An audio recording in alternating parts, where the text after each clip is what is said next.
Chapter 3. Accomplishing a Real Change of Feelings. I bring blessings for all of you, my friends. By now you will have understood one thing clearly: the necessity for self-development on this earth plane, which exists for that very purpose. No matter how difficult life may be at times, only those who fulfill this purpose can find peace in their souls. I have promised to start this course so that each one of you can find your way by learning how to go about it, where to begin, and what is involved in doing the work. Treat my words as a meditation.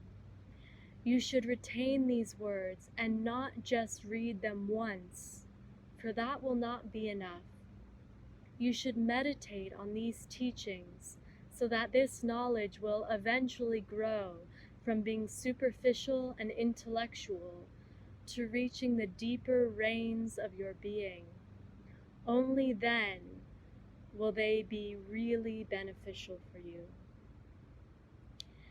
Everybody knows that it is important to be a decent person, not to commit so-called sins, to give love, to have faith, and to be kind to others. However, this is not enough. In the first place, knowing all this and actually being able to act on it are two different stories. You may be able by voluntary action to refrain from committing a crime, but you cannot possibly force yourself to feel that you do not want to harm anybody ever. You may act kindly toward another, but you cannot force yourself to feel kindly. Neither can you force yourself to have love in your heart or to have real faith in God. Whatever pertains to emotions is not dependent upon your direct actions or even on your thoughts. Changing your feelings requires the slow process of self-development and self-recognition.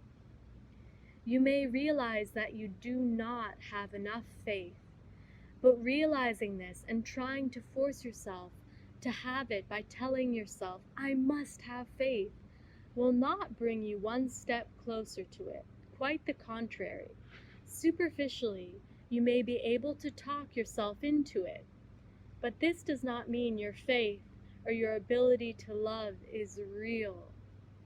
And that is what the path is all about: change of feelings.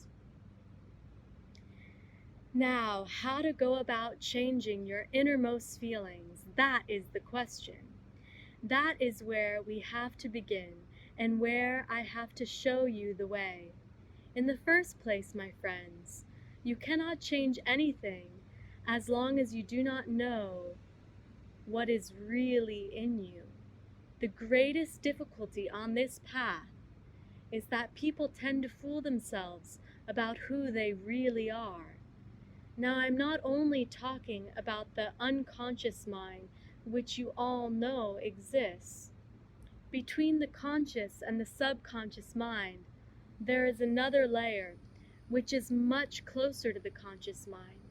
However, you are still unaware of this layer because you want to be unaware of it. You escape from it, although its symptoms and signs may be right under your nose. People flee from such awareness because they mistakenly think that what they do not know does not exist. You may not think so in exactly these words, but feelings of this sort go on in you without your quite realizing them. However, even if you turn away from your own inner reality, it does exist.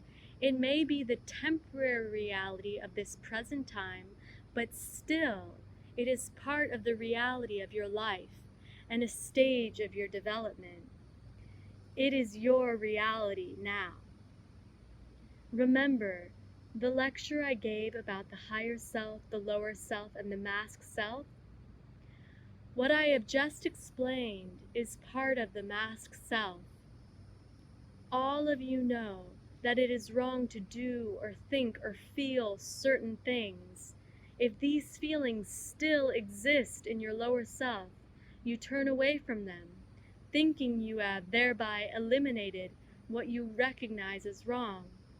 But avoidance or denial is the greatest mistake a human being can make, for it causes infinitely more trouble, more problems, and more inner and outer conflicts than anything you know in your conscious mind. Facing life. I have mentioned the various spiritual laws which are constantly being violated by human beings. The process I have just described violates one of these laws, the law of facing life. To face life's reality means to be able to face yourself as you are with all your imperfections. If you do not face life first, you can never develop. No system trying to teach ways to jump over this hurdle can ever be really successful, for seeking such shortcuts also violates a spiritual law. All of you are unconsciously involved in this harmful process all the time, even though some of you may have already gained a certain amount of self-knowledge. There is not one among you who has not had at least one realization about an inner trend, making this trend really conscious. Nevertheless, in many other areas, your conscious mind still flees from facing the inner truth. You may even know your shortcomings, but you certainly do not know all your real motives. You do not understand why you have certain opinions, tastes, or idiosyncrasies. Even your good qualities may be partly influenced by an unconscious fault or wrong inner current. The tendencies about which you have hitherto deceived yourself have to be understood with respect to the influences and connections they have. There is nothing in the human soul that comes entirely from the higher self or the lower self, because everything mixes constantly. Purification means to separate, understand, and rearrange in conscious understanding all these various trends, thus purifying the basic good trends from all masks of self-deception and from influences caused by character weaknesses.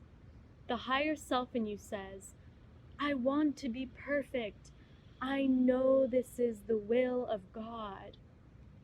But it is the ignorance of the lower self that makes you think perfection can be attained by turning away from your imperfections and disregarding them. It is also the lower self that always wants to have everything so very comfortable. The lower self wants to be in a high position too, but for different reasons than the higher self. Your higher self seeks to advance for the love of God by way of recognition and enlightenment, and is aware that only when you are perfect will you be truly capable of loving your fellow creatures. But your lower self wants to be perfect in order to have more ego gratification and to swell its head, to be admired. All of you, without exception, feel this way.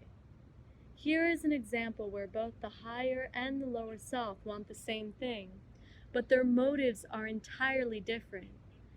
It is of utmost importance for the purification of your personality and for the sake of a healthy and harmonious soul to separate these motives and to recognize their voices. Do not feel I am blaming you, nor should you blame yourself when you begin to recognize these trends in you. I am stating a fact, and one of the basic requirements for your path is that you accept the fact of many negative trends still existing in you. Only from this premise can you go on and change the impurity of your motives. You must also recognize the reasons why your lower self turns you away from facing yourself. One reason is that to recognize yourself as imperfect is unpleasant. The other is that the lower self is lazy and never wants to work. Yet it requires work to face what is in you, especially when it comes to facing the unpleasant things. So the first step, my friends, in your decision to walk the path of self-development and purification is to become clear about this. If you realize this, you will not be discouraged when you are busy on this first half of the work that is necessary. You can reach perfection only by going through your imperfections, not by going around them. A thorough self-search takes time. Going on this path does not mean a constant and smooth improvement of yourself and your life conditions. This, again, would be completely unrealistic. It is necessary for you to face the fact that the path is long and that times of testing will not cease as quickly as you would like. A great deal of harm is being done when people are led to understand that by following certain rules of metaphysical teachings, their problems will altogether cease, or that if they appear to cease for a time, that will prove a sign of success. To imagine that going on this path of purification will immediately lessen your troubles or problems is immature and childish. Certainly your outer and inner problems will lessen and finally cease, but only after a long time, after you have first thoroughly understood your inner makeup and rearranged your inner currents. In this way, you will dissolve inner images that are directly responsible for your conflicts. Once you have attained some victories over yourself, you will fully realize this truth, but it will take a long time and years of work. Then, very gradually, the times of trial will lessen in impact and frequency as harmony grows in your soul and as you really take charge of yourself and become aware of who you are. When I say, quote unquote, aware of yourself, I mean knowing your lower self utterly and completely, which does not mean that you have already overcome it. Meditate on the fact that you can expect to find aspects of yourself you may be shocked about. Expect this and meet it halfway instead of hiding and escaping from it. Expect that just as you have had tests before you even started on this direct path, tests will still come your way for quite a time. The only difference is that a person who is on such a path will, after some successful work, understand that each testing and each time of woe means something very particular. A particular lesson to learn about the self is conveyed by each difficult period and every hardship. Only after a considerable time will your mind be trained in this direction, so that you will find out faster and faster what the lesson is. The moment you will understand the significance of these periods, such a particular testing will cease. As long as you have not understood it, the testing will continue. It may recede after a while, but it will come back in the same or similar form until you have learned the lesson. Those who have experienced what it means to understand the message of a particular hardship, to really understand it to its core, will realize what a blessing it is. The price of spiritual growth is high. Another thought for meditation. When you go on this path, you must also prepare yourself to abide by another of the spiritual laws, which says that there is a price to be paid for everything. Whoever tries to avoid this will finally pay a much heavier price. Every single person is doing this constantly in one way or another. Some do it more obviously, others more subtly and secretively. Many people are not doing it outwardly, but psychologically you are all doing it, particularly when you approach this path with only half open eyes. Realize that there is a price, but the price is well worth it. When you are about to buy a house and you want a beautiful mansion, you are reconciled to paying an adequate price. You will not expect a palace for the price of a shack. On the material level, you have no quarrel with this truth. But on the emotional, psychological, and spiritual level, you constantly wish a palace for the price of a hut, and sometimes not even for any price at all. The price you pay by going on this path of development is certainly a high one. But there is absolutely no other means on earth or in heaven to gain harmony, love, happiness, and complete inner security. The price is no self-pity, no self-delusion, utter severance with the little ego, time, effort, patience, perseverance, and courage. What you will receive for this price is indeed 100 times worth it, but do not expect to see the reward right after you start. By start, I mean a period of at least 2 years of work in this manner, provided you do not work half-heartedly. In other words, and speaking symbolically, your money must first be paid in full. I know that my words are not what a self-indulgent person likes to hear. There is no easy method and no magic formula by which you can obtain the happiness you all seek. I cannot promise you the precious gifts of heaven on earth if you merely do certain prayer exercises.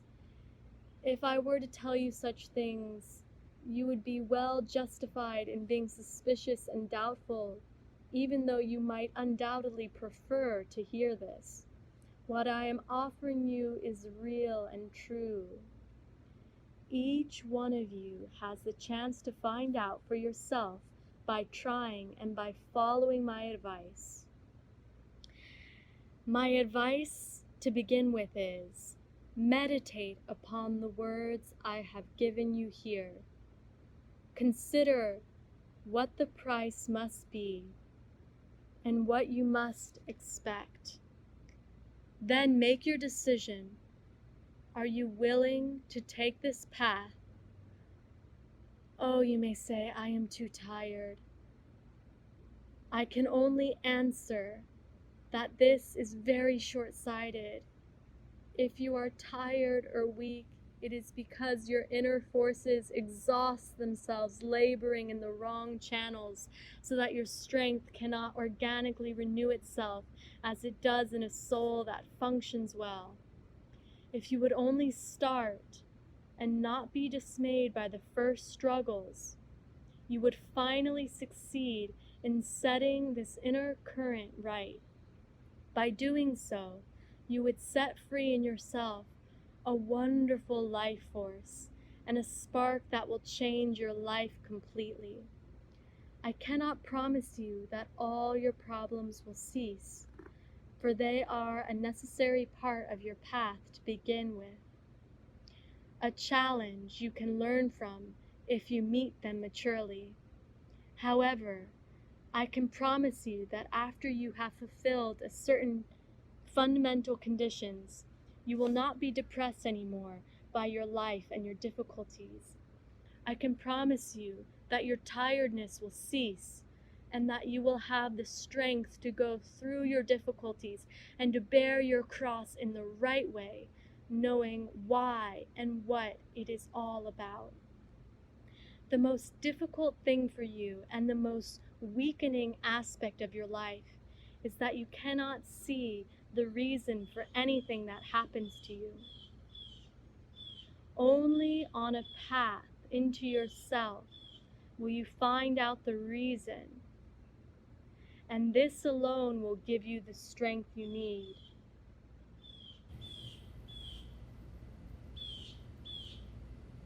I'm going to repeat that line again. The most difficult thing for you and the most weakening aspect of your life is that you cannot see the reason for anything that happens to you. Only on a path into yourself will you find out the reason, and this alone will give you the strength you need. Furthermore, I can promise you that after a certain time on the path, you will enjoy life in spite of your difficulties, even before they have actually begun to cease.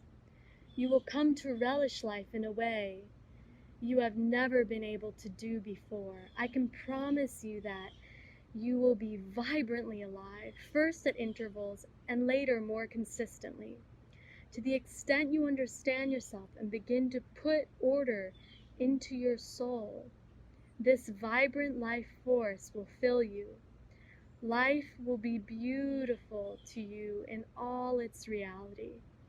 So I say to you truly, do not postpone this work, no matter how late you think it is. It is never too late. Whatever you accomplish on this earth will have an eternal value. And when I speak of accomplishment, I do not mean the conquering of your lower self. 3 types of work. Here is another thought, my friends. For this initial decision, which you must approach with open eyes, distinguish the 3 necessary types of work involved in purifying yourself. One is your outer behavior, the recognition of your apparent faults and qualities, as well as every occurrence that is on the surface. The next phase, and these phases often overlap, is tackling that layer of yourself that does not belong directly to your subconscious, but which you are unaware of because you are deliberately escaping it. This layer has to be treated in a different manner, which I will show you. The third and equally important layer is your subconscious mind. Do not believe that what is in the subconscious is so far away that it has no effect on you. You are constantly dominated by your subconscious without knowing it. It is very possible to find out slowly but surely what is in your subconscious, at least to some extent. Distinguish the trends in you which stand in direct relationship to your conscious will and are thus directly controlled through an act of will. You will also discover trends in you which are connected with your emotions and cannot be directly forced to respond to your wishes. The world of emotion can only change by organic growth, not by pressure and voluntary action, except in an indirect way. Let us assume you find out that deep down you are lacking faith or love. You cannot force yourself to have faith or love, no matter how hard you try directly. But what you can make yourself do is to walk this path, to follow these steps, to overcome perhaps a lack of discipline that makes it so hard for you to work diligently on your path. By doing so, you will not work directly on your lack of love or faith, for instance, but will simply get to know yourself and find out why you lack these attributes. When you gradually understand this without forcing yourself directly to have love or faith, eventually the life force will fill you and will automatically generate these feelings without any direct endeavor on your part. If your emotions begin to change after a few years, you can consider it a wonderful success. The change will happen so naturally that you may not even be fully aware of it at first. Study these words now. Think about them. Believe me, my friends, all this is neither as difficult as it may seem to you now, nor is the path a miracle that will procure happiness for you without demanding from you all you have in honesty, willpower, and effort. I want to say something else to you about this phase of preparation and decision. Expect to have a fight with yourself. It will be the fight between the lower self and the higher self, and your conscious ego self will determine which side will win. It must be a long fight, which at first will manifest in preventing you from following this path at all. The lower self may send messages such as, "I do not believe in it," or "It may not be necessary after all," or "I am too tired," or "I don't have time." It is necessary for you to recognize these messages for what they are and to understand where they come from. Use them as a starting point to delve deeper into your soul. Try to see clearly what is really speaking within you when you receive these hidden excuses and pretenses. If you anticipate this struggle, you will be able to look and listen and will have a first victory. Also, you will have learned already to some degree the process of uncovering your masks and wrong motives, which will stand you in good stead later on when the lower self will try to obstruct your path by other means. It will simply try to hold on to individual soul currents. By then, you will already know how to deal with it a little better. Do not just put the superficial excuses aside. Test them, deal with them, examine them. Many of you are frightened of what may come out of your lower self. It is important to learn to interpret and translate such vague feelings into concise thoughts. This fear is an important reason why a person shies away from meeting the self. It is childish to imagine that whatever you do not cherish in you does not exist if you avoid facing it. The lower self is immature and ignorant.